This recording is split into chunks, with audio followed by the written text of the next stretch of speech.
Good morning, no update lang dun sa ating clip-on handlebars. Nakabit na natin siya. Ayan. Bala ko sana siyang itaas ulit kasi ang laki ng gap. Pangit. Binaba ko kasi ito ng 1.5 inch.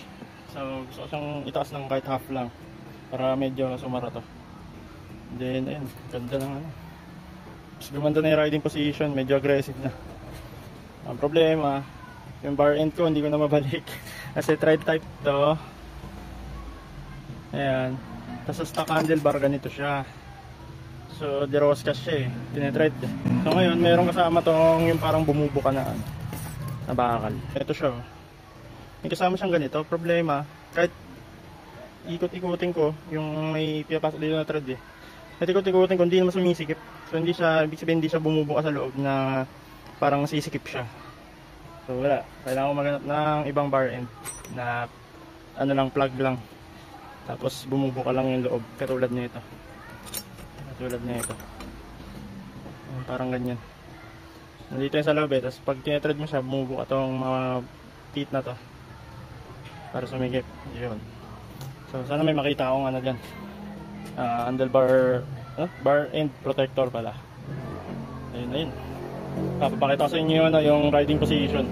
Medyo mas, naka-lean forward na. So, saan ako masad sa likod, pero sanay naman ako sa road bike ko, mas maganda pa ako eh. So, dito, okay naman siguro, kaya naman, makapaganda. Makakapaganda yung katawan. So, satisfied naman ako sa ginawa ko. Medyo na-stress na din ako sa pagkakabit ng controls, tsaka tingin yung clearance, oh. Kabila. Oops, sagad na liko. Ganyan siya. Kaya medyo tinaas ko to eh. Kasi pag masyado namang sagad, tatama naman dito. Tatama siya dito. Sa kabila naman. Agad. Up. Up. Gabuhok. Gabuhok na clearance. Na-stress ako ano dyan, pantay. Ayan, so gusto kong mangyari susunod, medyo taasan ko to.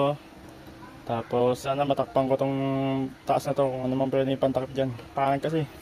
Oh, may lubog ka naman, may swimming pool sa loob. All in all, goods.